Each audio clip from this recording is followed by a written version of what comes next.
Previous lecture हमने start किया था इनवर्स लाप्लास ट्रांसफॉर्म, जहां पे हम पार्शियल फ्रैक्शन का यूज करके इनवर्स लाप्लास कैसे कैलकुलेट करते हैं वो हम सीख रहे थे। In the same lecture on the similar topic हम फिर से देखेंगे inverse Laplace transform partial fraction के थ्रू हम कैसे कैलकुलेट करते हैं डिफरेंट प्रॉब्लम्स, जहां पे हम बात करेंगे inverse Laplace transform using partial fraction. So next problem जो मैंने यहाँ पे कंसिडर की है, that is given x1t is equal to cos 4t ut and x2t is equal to sin 2t ut. We have to calculate obtain yt. Yt is equal to what? x1t convolution. जी हाँ, this is convolution sin x2t using Laplace transform. तो अब मुझे calculate करना है yt and what is the relation between yt and x1 x2. So yt is equal to x1 convolution x2. So using Laplace यहाँ लिखा है, अगर using Laplace नहीं भी लिखा तो भी हम लाप्लास का यहाँ पे यूज कर सकते हैं। लाप्लास लिखा है तो मैंडेटरी है, बट अगर नहीं भी लिखा तो भी मैं यूज कर सकता हूँ कि अकॉर्डिंग टू दिस अगर मैं लाप्लास डोमेन प्रॉपर्टी यूज करूँ तो yt का लाप्लास हो जाएगा y ऑफ s, x1t का लाप्लास हो जाएगा x1 ऑफ s, x2t का लाप्लास हो जाएगा x2 of s, and this convolution sign will be taken as a multiply sign, right. So अगर yt is equal to x1 convolution x2 है तो y of s is equal to हो जाता है x1 dot x2, यानी simple multiplication. और क्योंकि मुझे yt ऑब्टेन करना है, सो yt कैसे आएगा? जी हाँ, yt आएगा inverse Laplace transform of y of s। सो पहले मैं y ऑफ s कैलकुलेट करूंगा, उसका मैं इनवर्स करूंगा using partial, I got my yt, right. So अब अगर मैं x1s की बात करूं तो what is the x1t? x1t से cos 4t ut। तो अगर हम इसका लाप्लास लिखें तो x1s कितना हो जाएगा? cos है, जी हाँ, cos का लाप्लास क्या होता है? s upon s square plus 4 square, right. Similarly second function क्या है? sin 2t ut, यानी इसका लाप्लास क्या होता है? 2 upon s square plus 2 square, right.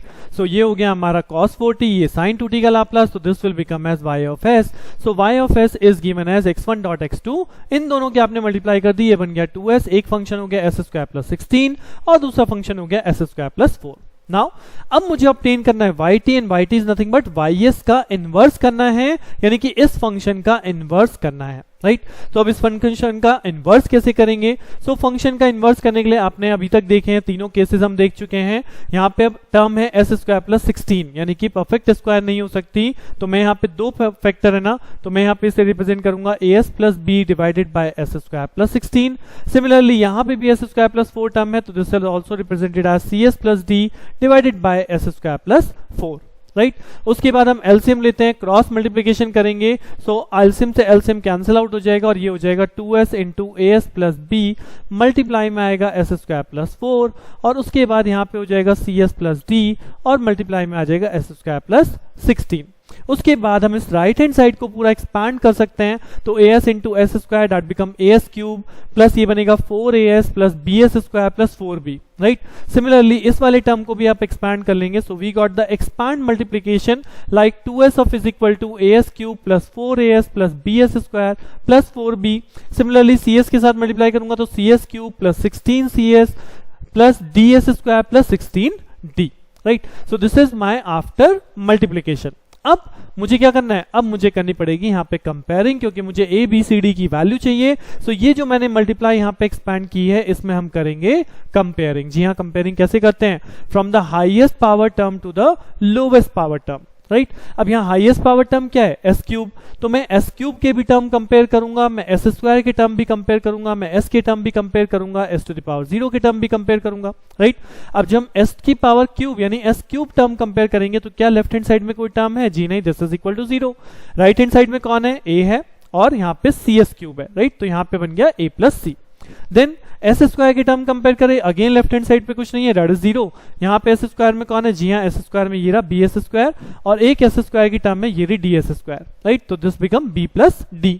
Then हम s की टर्म कंपेयर करेंगे तो ये 4a आ गया, उसके बाद s कहाँ पे? ये रहा 16c, तो 4a plus 16c and on the left hand half this is equal to 2, क्योंकि s का कोफिशिएंट क्या है? 2। और फिर s to the power 0, again left hand side पे कुछ नहीं है, 0। कांस्टेंट कौन बचा? This is 4b constant term है, और यहाँ पे 16d कांस्टेंट टर्म है। तो ये हमारी 4 इक्वेशंस बनती हैं जिनसे मुझे abcd की वैल्यू सॉल्व करनी है, और यहाँ मैंने abcd की वैल्यू लिख भी रखी है। अगर आप देखेंगे यहाँ पे सॉल्यूशन को, तो यहाँ पे सेकंड इक्वेशन और फोर्थ इक्वेशन देख सकते हैं। यहाँ पे कहता है b plus D is equal to 0, और यहाँ पे कहता है b plus 16d is equal to 0, यानी कि अगर मैं यहाँ पे 4 को कॉमन भी कर दूं तो ये हो जाएगा b plus 4d is equal to what? Is equal to 0। तो अगर इस इक्वेशन में देखें तो b इज इक्वल टू क्या है, माइनस डी है ना, तो अगर मैं यहाँ पे b को माइनस डी भी लिख दूंगा तो ये बनेगा 3d, यानी 3d into 4 12d, 12d is equal to 0, तो d की वैल्यू क्या आनी है, d की वैल्यू 0 ही आनी है, राइट। और अगर d 0 है तो b is equal to minus D, तो दैट मीन्स b भी 0 होगा, राइट। सो इन दो इक्वेशन का यूज करके हमने b और d को सॉल्व किया जो कि वैल्यू 0 है। सिमिलरली आप इन दो इक्वेशंस को सॉल्व कर सकते हैं, a plus C and 4a plus 16c, तो अगर इस इक्वेशन को मैं 16 से मल्टीप्लाई कर दूं तो ये हो जाएगा 16a 16c is equal to 0। उसके बाद 16 वाली इक्वेशन में से इस वाली इक्वेशन को माइनस कर दीजिए तो c तो कैंसिल आउट हो जाएगा, यहां बचेगा 16a minus 4a that is 12a, right. और लेफ्ट हैंड साइड पे बचेगा माइनस ऑफ 2, तो a की वैल्यू क्या हो जाएगी, -1/6। And if a is equal to -1/6 तो आप इसी फर्स्ट इक्वेशन से रिलेशन देख सकते हैं कि c इज इक्वल टू क्या है, माइनस ऑफ a, तो इसलिए c की वैल्यू क्या हो जाती है, 1/6, राइट। तो किसी भी टाइप का क्वेश्चन हो, पार्शियल फ्रैक्शन ही हमें करना है, पार्शियल फ्रैक्शन के जो भी रिलेटेड केस हैं वो मैं आपको इन क्वेश्चन से बता चुका हूं। सिंपल पोल, अगर आपकी पोल की पावर डबल है, ट्रिपल है, या फिर आपके इस टाइप के पोल हैं जहां पे कॉम्प्लेक्स कंजुगेट पोल बनते हैं, कॉम्प्लेक्स पेयर, राइट, तो उस केस में आपने कंपैरिजन ही सबसे मेन इंपॉर्टेंट इंपैक्ट करता है, राइट। अब हमें ए बी सी डी की वैल्यूज मिल चुकी हैं, तो अगर मैंने यहां पे लिखा था A S plus B divided by S square plus 16, तो b तो ऑलरेडी 0 है, a की जगह क्या है, a की जगह -1/6 है, तो ये टर्म बन जाएगी मेरी -1/6 of S square plus 16। Similarly second term यहाँ पे थी C S plus D divided by S square plus 4, तो c की वैल्यू है 1/6, तो ये टर्म बन गई 1/6 of s divide by S square plus 4। So this is the required value after partial fraction, ये हमारे पास रिजल्ट बन गया। अब क्या ये रिजल्ट अगर मैं इसका इन्वर्स करूं तो अपनी स्टैंडर्ड फॉर्म में है?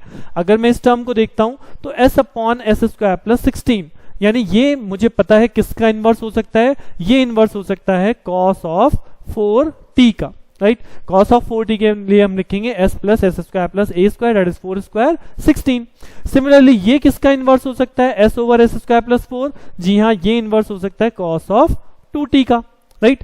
सो -1/6 कांस्टेंट है, +1/6 कांस्टेंट है, तो ये हमारा इक्वेशन हो जाएगा after taking the inverse Laplace yt is equal to -1/6 cos 4t plus 1/6 cos 2t। और क्योंकि हमने पढ़ा था cos के साथ हमेशा ut फंक्शन आता है, ये एक्सप्रेशन कब आया था, जब हमने कैलकुलेट किया था cos at ut, तो आप ut इसके साथ लगा सकते हैं, the common part is ut, so this is become the answer that is yt, and yt is what, yt हमें कैलकुलेट करना था जो कि इन दो सिग्नल का कॉन्वोल्यूशन था। तो कॉन्वोल्यूशन को हम लाप्लास के थ्रू कैलकुलेट कर रहे हैं तो बहुत सिंपल हो जाता है, दोनों सिग्नल का लाप्लास लिया, देन मल्टीप्लीकेशन कर दी, after multiplication take the inverse Laplace, so we get the value of our yt, right. एक और लास्ट एग्जांपल मैं आपको यहाँ पे इनवर्स लाप्लास के बेस पे दिखा रहा हूँ जो कि आरओसी से रिलेटेड है। जी हाँ, इस टाइप का क्वेश्चन हमने जेड ट्रांसफॉर्म में भी किया था। जब इनवर्स लाप्लास कैलकुलेट करना और आपको कुछ आरओसी कंडीशन मेंशंस हो तो किस तरह से हम इनवर्स लाप्लास परफॉर्म करते हैं, राइट। तो जैसे कि मैंने आपको पहले ही बताया था कि आरओसी कंडीशन मेंशन है तो एक बार के लिए इन्हें भूल जाइए और केवल नॉर्मल इस पे कंसेंट्रेट कीजिए कि दिस इज माय एक्सेस और इस एक्सेस का मुझे इनवर्स लाप्लास करना है, राइट। सो इनवर्स लाप्लास का सबसे पहला स्टेप था कि हमें डिनोमिनेटर पार्ट को फैक्टराइज करना है। अब अगर यहाँ के फैक्टर देखेंगे तो 3 के ऐसे फैक्टर जिनका डिफरेंस 2 है तो दैट बिकम्स 2 and 1। सो इसके फैक्टराइज आप करेंगे तो ये हो जाएगा s - 3 s + 1, जिसको आप सिंपल पार्शियल से ब्रेक कर सकते हो a upon s - 3 plus b upon s + 1, right. अब आप एलसीएम ले लीजिए, तो एलसीएम लेके ये इक्वेशन हो जाएगी 3s + 7 is equal to a into s + 1 plus b into s - 3, और a और b की वैल्यू आप सॉल्व कर सकते हैं बाय पुटिंग, एक बार हम s - 3 को 0 पुट करेंगे तो s इज इक्वल टू 3 हो जाएगा, तो s इज इक्वल टू 3 यहाँ रखेंगे तो ये हो जाएगा 9 + 7 is equal to a into 3 + 1 4, तो ये हो गया आपका a की वैल्यू यहाँ से कितनी आ जाएगी 4, राइट। सिमिलरली b की वैल्यू कैलकुलेट करने के लिए मैं s + 1 को इक्वल टू 0 करूंगा, यानी s की वैल्यू -1 हो जाएगी, तो -1 अगर हम यहाँ पे पुट करते हैं in this equation on this equation तो ये हो जाएगा 3 into -1 that is -3 plus 7 is equal to a, तो आपका खत्म हो गया। b की वैल्यू हो गई यहाँ पे -4, यानी ये बच्चा b की वैल्यू यहाँ से कैलकुलेट होकर आती है -1।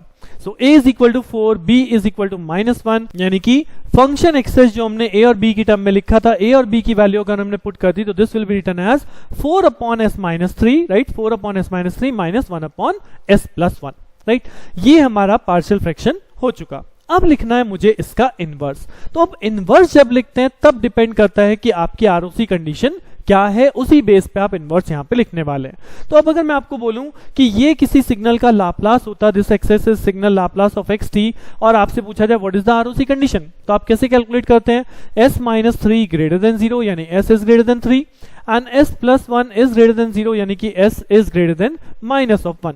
यानी कि अगर मैं इसे ड्रॉ करूं तो एक है वैल्यू -1 और एक है वैल्यू 3, तो कौन सा आरओसी वैलिड होगा, जी हां s इज ग्रेटर देन 3 वाला आरओसी वैलिड होगा, क्योंकि दोनों कंडीशन को सेटिस्फाई करेगा। दोनों केस में ओवरलैपिंग कहां बनेगी, s इज ग्रेटर देन 3 वाले में, right. So s is greater than 3 is the actual ROC, और उसी केस में अगर मुझे इनवर्स लाप्लास कैलकुलेट करने के लिए बोल रहा है, दैट मींस मेरा आंसर क्या होगा, जी हां सिंपल इसका इनवर्स कर दीजिए, तो ये हो जाएगा 4 e to the power plus 3t, ध्यान रखिएगा s माइनस 3 है तो इसका लाप्लास होता है e to the power plus 80 ut and minus इसका लाप्लास होता है e की पावर माइनस ऑफ t, और इन दोनों में हमारा ut सिग्नल कॉमन है, तो ये बेसिकली हमारा लाप्लास है कब, when the first case ROC is greater than 3, right. So first case ROC greater than 3 की कंडीशन हमने लिख ली।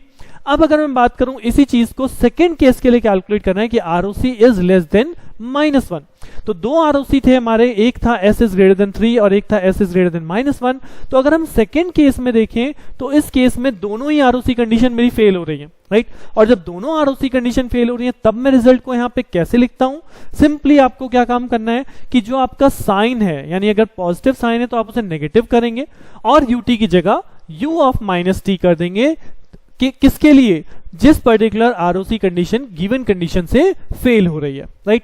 अब अगर हम सेकेंड पोर्शन में देखें तो दोनों ही कंडीशन हमारी गिवन कंडीशन से फेल हो रही है। गिवन कंडीशन कहता है ROC will be less than -1, जबकि दोनों ही कंडीशन हमारी इसके अपोजिट है। यानी कि मैं अपना आंसर क्या लिखूंगा, मैं अपना आंसर लिखूंगा for this particular part this is basically 4 e to the power minus plus 3t, right. तो ये हो जाएगा माइनस साइन के साथ, और जो इसके साथ ut आता है वो हो जाएगा u of minus t। Similarly इसका लिखना है तो माइनस साइन का यहां कर दीजिए पॉजिटिव, इसका लाप्लास इनवर्स होता है e की power minus t and u of minus t। तो this is the answer in case of part 2, कि जो हमारा आंसर लिखा जाएगा that is 4 common minus e to the power 3t u of minus t plus e की power minus t u of minus t। तो ये जो positive sign है, ये साइन जो भी है नेगेटिव है पॉजिटिव है उसको रिवर्स करना है, ठीक है, यानी मैग्नीट्यूड साइन रिवर्स होगा और ut की जगह u माइनस t हो जाएगा, राइट। अब अगर यही चीज मैं आपको बोलूं थर्ड केस में लिखने के लिए, तो थर्ड केस में क्या है, थर्ड केस में कहता है आरओसी कंडीशन -1 से ग्रेटर है बट लेस देन 3 है, यानी कि एक पोल की वैल्यू सेटिस्फाई कर रहा है, बिकॉज मेरे पास दो आरओसी कंडीशन थी, s is greater than -1 and s is greater than 3। सो एक पोल की वैल्यू हमारी सेटिस्फाई नहीं कर रही, एक पोल की वैल्यू सेटिस्फाई कर रही है, तो जिसकी सेटिस्फाई कर रही है उसका आंसर क्या आएगा, सेम जो नॉर्मल केस में लिखते हैं, यानी कि e to the power minus t and ut। और जिसकी सेटिस्फाई नहीं कर रही उसे आप चेंज कर दीजिए, यानी पॉजिटिव का नेगेटिव एम्पलीट्यूड, 4 इज कांस्टेंट और इसका लाप्लास होता है e to the power 3t u of minus t। तो ये इस केस में बन जाएगा थर्ड केस आंसर, यानी inverse Laplace when the ROC condition is this one, right. So जैसा हमने z में किया था सेम चीज लाप्लास में भी है, यहाँ पे कोई डिफरेंस नहीं है, बट चीज आपको याद रखनी पड़ेगी कि अगर आरओसी कंडीशन यहाँ पे फेल होती है तो उस केस में मुझे किस तरह से अपने इनवर्स पे आंसर लिखना है। तो आई होप अब ये जो हमने सारे के सारे एग्जांपल्स कर लिए हैं using partial fraction inverse Laplace base पे, इनको करने के बाद अब और कोई केस आपका नहीं बचेगा जहां पे आप इनवर्स लाप्लास में अटक सकते हैं, फंस सकते हैं, या आपको लगे कोई नई चीज आ गई मैं इसका इनवर्स लाप्लास कैसे करूं। Now in the upcoming lecture में बात करूंगा कि LSI सिस्टम, जी हाँ जो हमने पढ़ा था LTI system, linear time invariant system में लाप्लास ट्रांसफॉर्म किस तरह से अप्लाई होता है, किस तरह से हम ट्रांसफर फंक्शन, इंपल्स रिस्पॉन्स, ये सब चीजें कैलकुलेट करते हैं। सो बने रहिए मेरे साथ, मिलते हैं नेक्स्ट लेक्चर में। Thank you.